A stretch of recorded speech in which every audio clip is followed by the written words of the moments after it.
Good morning, everyone. Welcome to today's AM Minnesota program. We've got a couple of Faribault City Council members in studio. I need you to move to these two microphones because those two are not working. I should have told you that before we hit the airwaves. But I didn't realize it until I was about ready to punch the buttons and then realized that they were sitting at microphones that are not working currently. And we've got with us Peter Van Sluis. How long have you been on the City Council? 6.5 years now. So I'm halfway through my second term. Oh, yeah? 2 more years to go. And then we've got Tom Spooner, who is no longer going to be on the City Council as a council member. Come January, you'll be the mayor. That's correct. I was elected just a couple weeks ago. The mayor-elect. Mayor-elect. And I, too, have been on council 6 years, just like Peter. Peter and I were both first elected in 2018. And prior to that, you both have been on the Planning Commission, right? I was not. Oh, okay. I was for a number of years. 16, as a matter of fact. Which, I don't know, my own personal opinion is it's a good precursor to being on the council. Very good, very good. Learns you a lot about land use and give you a good background. Land use seems to be one of the high priorities at our city. You have to have good knowledge of that. Yeah, and other committees would work too. Park Absolutely. and Rec. Any committee would work. As a matter of fact, if there's committees, we'll be looking for people in January. You should go to the City of Faribault website or contact City Hall. They will give you a good list of how many applicants we're looking for and what committees. So it's all volunteer, though, right? All volunteer, correct. You don't even get a stipend for gas. No, we have a nice dinner coming up for them here. Yep, an appreciation dinner for volunteers of the boards. Yep. Yes. Oh, yeah, where is that held? The 310, I believe, right? I believe this year it's at the 310. Yeah. In December, so. Oh, okay. Well, that's at least a nice thing, a nice gesture. Yes, we try and do something nice for them. It is volunteer work. There's no doubt about it. We're always looking for volunteers. What are some of the things you learned, Peter, have you been on committees before? Well, I was on some boards here and there, but not representing the city. But I did some projects, and my wife and I did some bigger projects. I did the International Festival. We did the Vietnam Wall. So there were a lot of bigger projects that I was involved with, Parks and Recreation, the police department. But I wasn't really familiar with how things were in City Council. So you weren't on the Heritage Days Committee prior to the council? No, it was not Heritage Days, no. But things like that, yes. Yeah. Now I know you're working with or at least have been working with Heritage Days, right? No, I have not. Oh, jeez. I know, I just show up everywhere. He's a Rice County Fair guy, though. Rice County Fair, yes, that's what I'm doing. Well, now he's the head of the fair, yes. Yeah. But once I decided to go run for council, because I did know John Rowan pretty well, as he was in the council at the time. And when I decided to run, Mayor Voracek said to me, just give you a little advice. Why don't you just come to every single council meeting and work session and just sit in and see how it goes, what's the decorum, how is the personalities, what is being discussed. So once I was voted in, I hit the ground running. I knew what was in the queue, what was being discussed, what was in line to be voted on. And you didn't fall asleep? No, actually, I thought that there would be meetings that were going to be very boring, like the budget planning sessions and stuff. But seriously, I've not really been bored anywhere because it is very interesting, really, what is happening in the city. Well, I'd be lying if I told you that in the years when I went and covered the meetings that I never fell asleep, because that would be a lie. Yeah. I did doze off a time or two. Yeah, but we're on TV, we can't doze off. Well, you could. I mean, you don't have a whole lot of control over that. Yeah, that's true. Yeah. No, but everything has been very interesting. But the one interesting thing, really, once I was voted in, we go to the new council members can go to newly elected official training in Mankato from the League of Minnesota Cities, and that's like a 2.5-day thing where you learn all about being an elected official. And the two things that they teach you there was interesting. You're not going to make a major difference as an individual, and things are not going to move very fast. That's the way government's supposed to work. Right. If you move too fast, you don't have the time for the citizens to have feedback. And you as an individual, you can't make a difference. You have to have a majority out of the 7 people, right? Now, you can be a very strong personality and, discuss and influence people, but you cannot make a decision as one person. Not even the mayor. Not even the mayor. Not even the mayor, and I will bring up as devil's advocate here. It is disappointing that government moves slow. It's very disappointing at times, but there are some things that we should be able to move along faster. We live here in the great state of Minnesota where our building season has some issues and other things. There are projects that contractors, developers would really like to move along, but the steps and the process that it takes to move through government is very slow and tedious at times. It's unfortunate. So you don't like the slow pace? Depends. It's specific to each project. There are just things that we should just get to move on and that everybody's in favor of. Can you give me an example? Well, building projects, that we have building permits and other things. You look at this year, talk to a couple developers and building. The month of June to dig a foundation with the amount of rain we had was limited, right? You just simply couldn't do it. That's right. They were mud holes. So now developers and construction, they have multiple projects moving forward, and they're just at a standstill, simply just trying to pour a foundation in a house. And that took weeks, if not almost a month, for some places to dry up. So that moves things very slowly. So in our timetable to get them to be moving dirt and other things takes forever, that becomes a problem for them. So you're talking about the building permit. The building permits, actually, sometimes actually getting funding projects for things and other things. Those take time when moving the dirt gets hung up, whether that's a state money that they need, input on or other things, or HPC or the historic districts. Everything involved in it takes time. Planning commission, city council approval, all those things take time. When in the state of Minnesota, we'd like to be building in the summertime. I know they would. No, that's true. No question. We don't have a market update today. We've got some technical issues there. So consequently, we're going to have the full half hour here to visit with Tom Spooner, mayor-elect.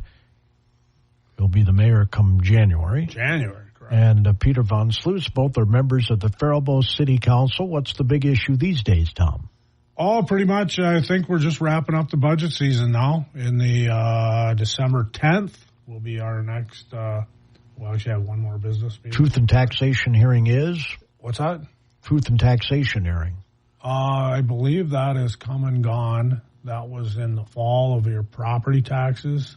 I think that was in the springtime, Gordy. So, no, when we present truth and taxation hearings are always in December. Yeah, when people can come and. Well, there's a public hearing. Yeah. Yes, when we pass that. It's called the truth and taxation hearing. Okay, I believe we're talking about two different things. Yeah. There's also a truth and taxation hearing when your property taxes are revealed for the next year, and that's at the county level.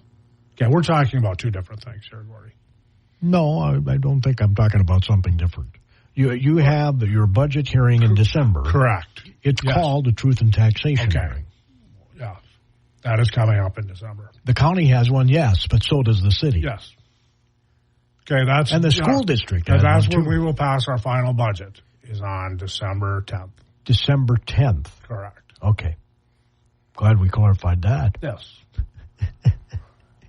December 10th. That's the day when people can say, yeah, I don't know, my taxes, I think, are getting high, or they can say, hey, you guys are doing a great job. Correct. They've also had several months. We've had public hearings on this stuff since the beginning of June that people can show up to. Refresh my memory, how much they go up? Right now, our preliminary levy is at, I believe, 14.6. That's what we set in September as the preliminary level. We cannot go higher than that, but we certainly will go down from that. Sounds like he thinks you will definitely go down from that. I haven't seen the final numbers. They're constantly tweaking. A lot of, we are a service organization, the city is, right? And if you really look at the two highest costs, that is public safety. Safety, police and fire. And, with the unions and the labor negotiations and, of course, the medical insurance premiums, they're all going up. So a lot of that is just raising the taxes, unfortunately. Now, so on top of that, you have the school levy and you have the county levy, right? And on top of that, if the economy gets better, house prices go up as well, or the evaluation of your house, assessments. And that is actually the assessment from 2 years ago. That always runs 2 years behind. So if 2 years ago your house was assessed, for the bigger value, then of course that comes out, your taxes go up. Now, a lot of the taxes is also paid by the larger businesses. So the more businesses we have in town, that all helps as well. The bigger business. We have, fortunately, a lot of big businesses in town that help pay our taxes. And obviously, Tom, inflation has affected the city budget just like all of us. Absolutely everything. Yeah. Our wages, everything, the cost of gasoline for snow plows, everything. Just everything goes up. Wages, health care, it's all tied to inflation. I'm living in a dream world when I say this, but it would really be nice if you could get the city, the county, the school district to work together on this.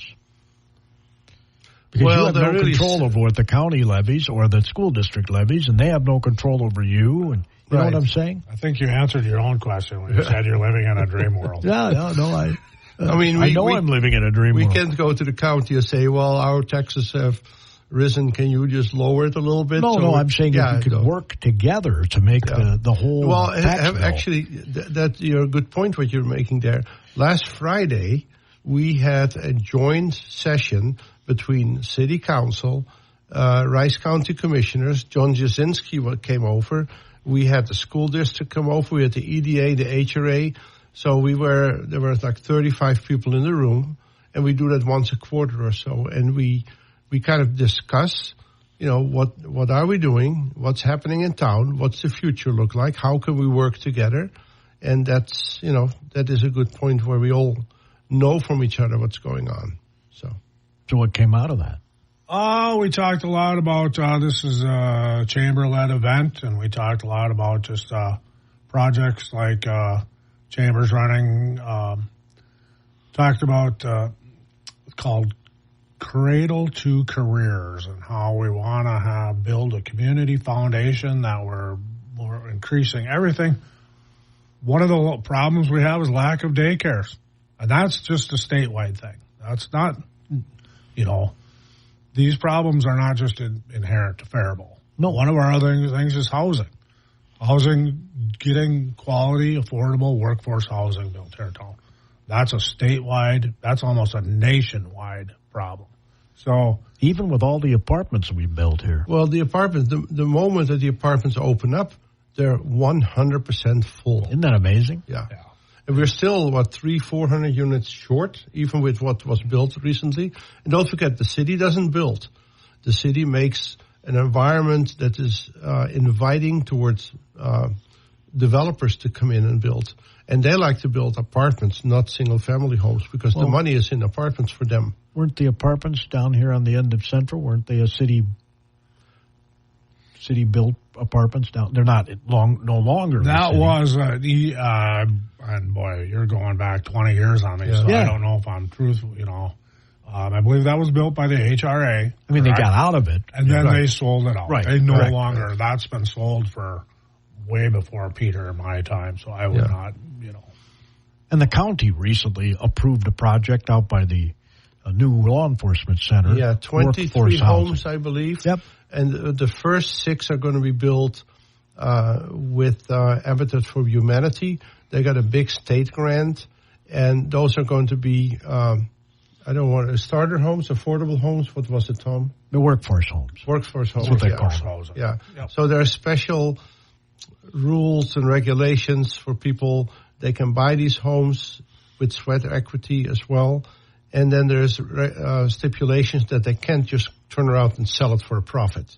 that's built in. So we don't want people to come in and turn them around. A flip house. Yeah, flip house, yeah. Yeah, they have to maintain ownership, I believe, for next number of years. Well, the whole idea here is to get people that normally couldn't afford, right, to get into it. Correct. Right, yeah.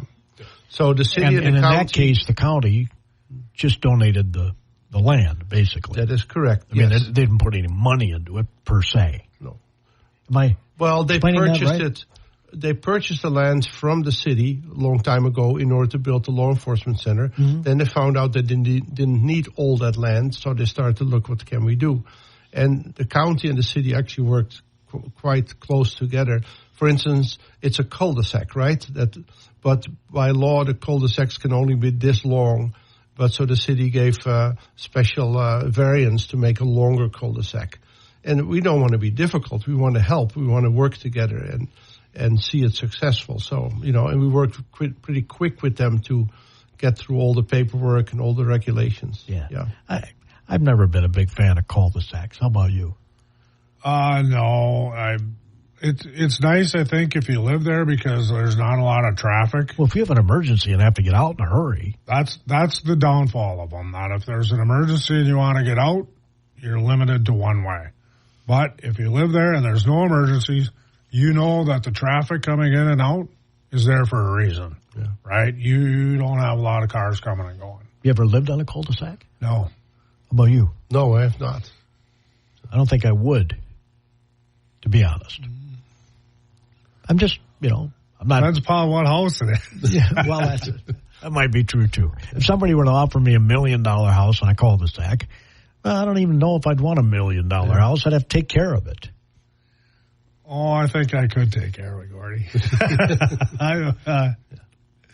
But, sometimes, like this particular instance, there's a river behind it. The land is very narrow, so there's you can't really make a loop, so there's no room for that. So. Yeah. It does have the bit of a nature behind it there, doesn't it? Yeah.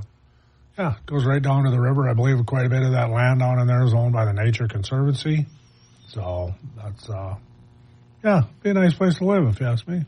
So now that land is not on the tax rolls, although the homes will be, right? Yes, yeah. The homes will be. The downtown, I think we talked about this during the election. Yes, we did. 4th Street. Yes. Where they tore down the county tore down all those, and I realize the city has I shouldn't say no say, but you can't force them to do anything. You can highly hint that you'd like to see that property developed, right? We sure would. I've been on here several times with Gordy. I'd like to see a downtown motel. Oh. I'm on the record at that, but it's that's a county-led project. They own the land, and so. They did come to city council to present. They had like 5 or 6 options. And I remember I said, look, I can only approve. So again, it was not approve or not, but they wanted our feedback. I said, I only like to see option number 1, leave the buildings alone and restore them. But that was not really an option because that would have cost millions of dollars. Yeah, well, that's all water under the bridge or over the dam or whatever they say. Nothing you can do about it now. But again, you need a developer. I was just in Owatonna the other day, and there is a project right now that they're finishing up with a big building, which is apartments upstairs and storefronts downstairs, which is really nice. But we actually try to invite developers. We ask developers to come build a hotel. We ask developers to build, retail and apartments upstairs. But if you don't find a developer that doesn't want to do it, you can't force them to come in here. So, yeah. Has there been any interest in that? I don't believe so. I don't believe so. Right now, that's prime real estate. Yeah, it is very prime real estate. The cost of development right now has kind of slowed down a little bit. The economy, the price of labor, price of materials, inflation, higher interest rates. So development has definitely slowed a little bit. So what do you want to see in 2025, Peter, in terms of city projects? Well, we have a couple of projects actually going on right now. You know that you've seen the construction going on by the viaduct. That is where the splash pad. Yeah, the new park. I believe the splash pad is planned to be opened in spring. Is that so, Tom? I think it's going to be built this summer. Built this summer, yeah. Open until 20. I don't remember the timeline off the top of my head. Right. And you know that, unfortunately, because of the cost, we had to scale down a little bit. So the little public center there, the rooms, is going to be a little bit smaller, and the ice rink there is kind of on hold right now until there's an investigation going on how we can build it a little cheaper, right? Because we really like that rink. Now, don't forget that whole park, right? We actually asked the public, please come and join a committee with your input. So they suggested a rink. Right. The public came, and they came with 37 different things they wanted to see. Which I find interesting because our rinks basically are not used currently. Right. But, I mean, you know, there were a lot of different things that were being suggested. 37. The outdoor ones, I'm talking. Yeah, the outdoor. And that was whittled down to like 5 or 6 different things because you can't build all 37 things there. But well, you could, but it would be kind of room. It wouldn't be, there would be no room. Right. You know, the cost and room, right? But, you know, so it was really, there's people say, well, I didn't want a splash pad. Why do we need a splash pad? Well, it was the citizens who came with the suggestions that we should build a splash pad, you know. We wanted to build a park that is a regional attraction. Yeah, and one that's different from other ones we have. Right. If there's no other splash pads, and the ice rink, the original plan was to build a ribbon, you know, like a skate ribbon. Yep. But come to find out, once we started to get quotes, it is very expensive to build a ribbon versus just a slab of ice because of the way the pipes are constructed. And Tom is the ice arena guy, so he can. Hey, that's right, you are. Well, yeah, you're actually building. You're not just building an outdoor perimeter. You're building an interior perimeter as well, and piping and the expansion joints and whatnot, and what you need in a ribbon is much more extravagant than just your average ice skating rink. That's just one huge slab of concrete. This takes a very intricate process to build, so it's quite a process for a skate ribbon. But I might add, Gordy, that the skate ribbons in the state of Minnesota, particularly in Maple Grove and in St. Louis Park, are very successful for people to come to figure skate, to have bonfires, to have other things around. It's very well used in those communities, that they're wildly successful. Well, I can believe that. I can believe that wholeheartedly. Yeah. You know, kids, grandkids, all enjoying it. What is that? We did decide as a city council to not build a hockey rink. We don't want people shooting hockey pucks there. So we want it to be recreational for families. So for some reason, my camera's not working. Gordy's right now taking pictures of us. So I'm trying to take pictures, and they won't go take. on the KDHL website, and you go on the podcast page, you'll have our beautiful pictures. I believe, well, maybe right? if I get it to work. I've taken 2 pictures already, and neither one of them worked. Wow. We broke the camera, Tom. Seriously, I don't understand this. I've got it on photo. I just push the button for the picture, and then it goes away, and it never takes. Smartphone. Yep. I'll let you finish the phrase. So if it works, we'll have the pictures up. If it won't, there'll be a podcast of the show anyway. As we're getting ready to wrap up the program, is there anything, Tom, that you'd like to get the word out on? No, I just think the one thing I can think of off the top of my head is 2 weeks from now. What is it, first weekend of December, the 5th through the 7th, I believe it is. Let me check the date. Downtown Winter Festival here in town. It's always a fun time. So it's looking forward to that. I see we got a little coat of white last night. It would be nice to have some snow by then. We're also going to have a coffee with the council. Correct. I don't know if Mayor Voracek has set the actual place yet, but that will take place on December 14th. Yep. So 1:00. That's where people can come sit and just have a chat with us, have questions, etc. Yeah. So, and then we have another process coming up beginning of January, Tom, because you are going to have to resign from council. That is correct. And then there is a spot open for a councillor. And then the first meeting in January, the city council needs to decide on the process on how to fill that spot. And then once we agree on that, we have to execute that process. No. And it could be as simple as, let's appoint Gordy Gosfeld. Well, that wouldn't happen. Or it could be that we're asking for resumes or anything in between.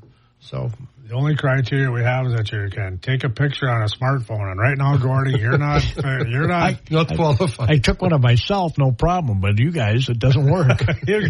Seriously, unbelievable. I've taken multiple pictures, folks. We've taken about probably half dozen. None of them go. I took one of myself, boom, right away. Wow. So I know it's not the phone camera. It's the operator. We call it DUI, defective user on input. I don't know. All I know is it's not taking a picture of what I want to take a picture of is what I'm getting at here. Oh, well. Well, you know what? Let's try this. Why don't you press the button on this phone? On your phone? And if it doesn't work, then we know it's you. It looks like it took there. Talk about an on-air production meeting, right? Yeah, no kidding. All of the listeners are... I'll text it over to you. Did it work? Yeah, it worked. Yeah, I thought so. I don't know why mine doesn't. That's a new phone. It's a month old. I have no comment. It's too fancy for me, I'm guessing. Probably. All I did was, click it like you take a picture, but it keeps not taking for whatever reason. Any final thoughts, Peter, before I boogie out of here and people go, gosh, that guy's nuts? Nuts for taking Meaning the job? Me. Oh, that guy. Okay.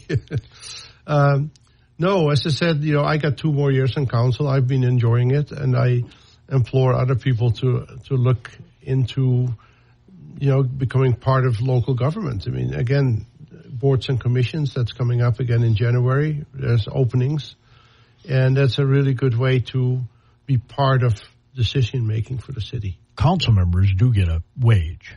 We get a wage. I mean, it's not large wage. I always say 35 cents an hour. If you look at some, it depends. We go to ribbon cuttings. We go, if there's something on the agenda, I may go out to the property and take a look myself. Let's be honest. It's however much time you want to put into it. Yes. Yeah. Right. It's actually quite a bit of time if you're prep work and you're reading the packets, and sometimes packets are, several hundred pages when you're looking at documents and, that you have to know all new ordinances, whatnot coming through the pipeline. You gotta know what they're talking about in every section. You should have seen the time. I'd probably fall asleep during some of that. Like the new cannabis ordinance, which now fortunately that was done by the city planner, the city clerk, the city attorney.